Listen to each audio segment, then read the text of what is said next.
Hi everyone, welcome back to my channel. So today, if y'all hadn't heard, AOC, whoo, she's getting a few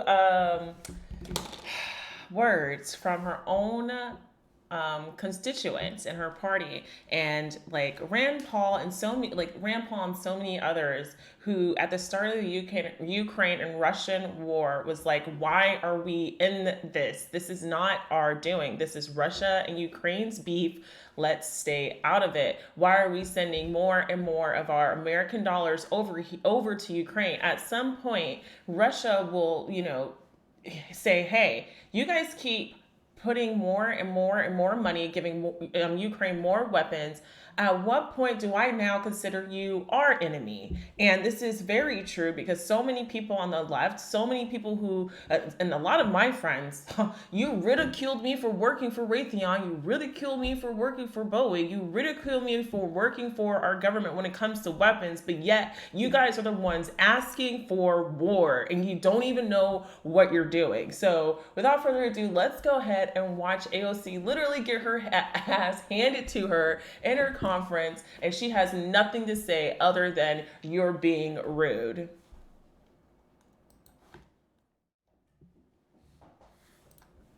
Congresswoman, none of this matters unless there's a nuclear war, which you voted to send arms and weapons to Ukraine. Tulsi Gabbard, she's left the Democratic Party because they're a bunch of war hawks. Okay? You originally voted, you ran as an outsider, yet you've been voting to start this war in Ukraine. You're voting to start a thermonuclear war with Russia and China. Why are you playing with the lives of American citizens? You're playing with our lives. There will be no neighbors if there's a nuclear bomb. You voted to mobilize and send money to Ukrainian Nazis. You're a coward. You're a progressive socialist. Where are you against the war mobilization? He's telling the right truth. You have done nothing. Tulsi Gabbard has shown guts where you've shown cowardice. I believed in you, and you became the very thing you sought to fight against. So both leftist Twitter and some parts of right Twitter were lit up over this clip as it came out last night. Two leftists there approached AOC at, it looks like a town hall meeting where she was talking about issues not related to the war in Ukraine, about her choice to vote for Ukraine funding and be generally silent and uncritical, as most of the elected left has been, about this conflict. The protester said, none of this matters. We will have no neighbors if there is, in fact, a nuclear war, putting a pretty fine point on the conversation that's been happening here on this show. Absolutely. And in some parts of the media, but very much not in Congress. Yeah, they were making points we ourselves have made. They were making them with more visceral anger, I think, Yeah. but I understand why. Yeah, look, it's just a fact. It's an undeniable fact that most political figures in both parties are supporting the whatever it takes attitude that the Biden administration has toward Ukraine. There is some opposition among Republican members of the House, and there's almost no opposition, or not vocal, certainly not vocal there, because there is vocal opposition. Again, it's not, I won't say it's most Republicans because it's not, but it is mostly Republicans. Right, Virtually right. only Republicans. I don't know why. Then we're forced to speculate, and I wonder how she answered that question. Yeah, We so don't have any footage of that. if you keep watching a little bit, she basically tells him that if he waits around, like she'll address it later, but not right now. And they keep pressing that this is urgent.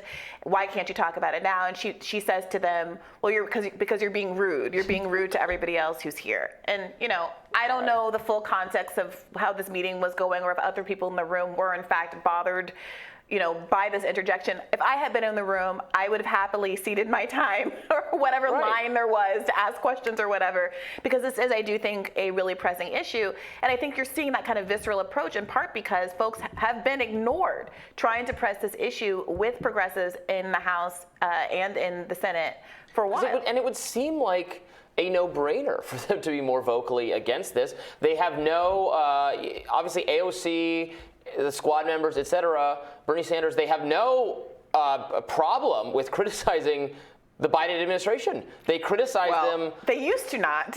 They used to not, but it seemed like there was a weird secret handshake that went down at some point in 2020.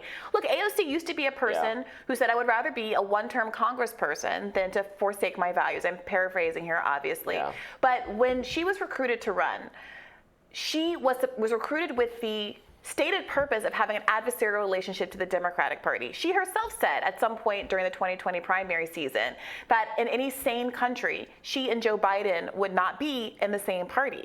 And yet what you're seeing is a lot of hesitation to criticize Joe Biden. You saw this with Bernie Sanders as well, starting during the primary where they were actual contenders against each other, saying Joe Biden is my friend. I think he'll be a good president. I think he's a good guy. Yeah. And on this particular issue, some people on the left, even those who really were very fond of Bernie Sanders, have noted him as being insufficiently strong on this particular issue. And right now, he's been completely silent. So normally, I don't really agree with a lot of things that Bree brings up. She like irritates me to the core. I wish Kim was back, but there are times where she does get it right, and this is one of them. Like the whole when all of this with Ukraine and Russia sparked, most of anyone who said anything that was opposed to United States and NATO getting involved with Ukraine, we were considered, Russian sympathizers and all this other stuff. And honestly, that's not the case. If you look at the history of why NATO was invented and why it was to be to combat the Soviet Union, and once the Soviet Union had disbanded, it was no longer relevant. The same should have happened with NATO, and it never did. So if I actually think about NATO and what it's doing when it comes to Ukraine and Russia, I kind of think of them as the League of Nations and how Germany was annexing other areas. So in this sense, Germany is represented as NATO. NATO keeps expanding more and more and more and more Eastern, while Russia, in this sense, is the League of Nations. They literally have, they've said, okay, fine, take Latvia, take all these other countries. We won't, say anything. And yet, NATO, instead of just stopping in their tracks, they decide to go all the way over to Ukraine to invite them into the UN. At some point, you have to understand that America and NATO, they are the provocateurs in this. And if you want to sit here and say, what about the people over there? We have been talking about the people over there. They need to actually come to some sort of agreement. They need diplomacy. At this point with sanctions, that's the one thing, that I found just ironically stupid. It's like, I felt like when Biden had decided to put sanctions on Russia, they weren't putting sanctions on the Russian oligarchs. You don't think that they can take their money and use the dark networks or deep web to funnel their money or to launder their money somewhere else so they can access it in another country? These sanctions only hurt the people of those countries. That's who it hurts. It doesn't, and honestly, this is what I thought. What the play was. They wanted to make the pain so great on the Russian people and the Ukrainian people that they would uprise against, Putin and all this other stuff. But Putin wasn't stupid. He's not a dumbass. You guys are over here playing checkers while they're over there playing chess. What did he decide to do? He saw that you guys were trying to basically make their ruble go down into the toilet, and he started making plans. He went over to freaking China and started making moves. Now their ruble went up. And all the sanctions was really crushing everyone else, including Americans. And now you're sending more and more and more money over there. This is causing nothing but destruction. The longer the war keeps going on, the more collateral damage there will be. But these Democrats, especially the ones on the left, and the ones on the right, when it comes to Republicans, when you guys keep prolonging wars, you don't really care about people. You don't care, and to be honest, I don't really hear this coming from the Republicans, the cry and the bleeding hearts for the poor and the people. You always hear this from the Democrats, but it's like you do not even see that your policies, the things that you stand for, is going against the very thing that you swore to uphold. What about all those people over there losing their livelihoods? Do you not give a damn? No, it's like your only objective is to just get Putin out. Just blame him for literally everything.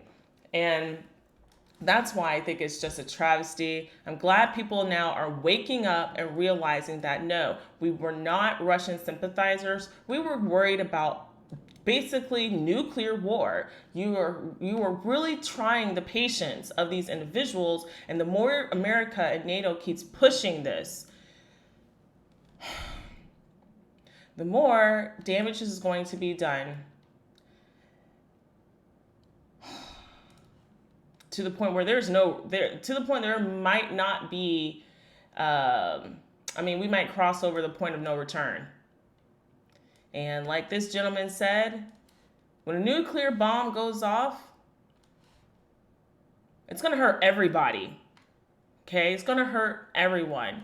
And if you don't think that Russia will not launch off a missile, or hey, who knows, they might they might rekindle their relationship with Cuba. Y'all are just dumb. It's like you lack, but this is what happens when you come straight from out of school, you're a bartender, and then you go into politics. You don't really have any life experience. You probably never even joined a war. You've never even served for your country other than in a bureaucratic sense. So you don't know the ins and outs of these individuals. And then on top of that, with just their ideology, these individuals think that people are not without fault, that people don't go crazy trying to just kill everybody and own everything and all this other stuff. No, that doesn't exist. Those kind of people do not exist in the world. Everybody is just lovey-dovey, gay, and all that other stuff. No, they are not. And this is like a prime example of those individuals who are not as innocent as you think, but keep poking the bear. And when well, don't say I didn't say anything. Don't say that we didn't warn you. And we all know that politicians like her, they're going to be somewhere safe in a bunker while the American people are just going to be fucked. So, I am glad those who are progressives are waking up and finally standing up with those of, or at least, they might be on the opposite sides, but they're at least in agreement with the Tulsi Gabbers and the Rand Paul of the world that we do not need to be escalating this. Stop with the rhetoric. Stop sending them money. They need to come to a diplomacy. We are not the world's fucking police, and all you're doing is just endangering more lives. And then on top of that, you're putting a target on Americans' back. You're putting a target on America. Just stop it already. You have other things to be worried about, like our economy, our inflation, jobs, our border. With this whole rhetoric and basically getting us closer and closer to nuclear war with our fucking border open. Do you think that is wise? But call me crazy or call me analytical, but at least I'm not on the wrong side of history on this one.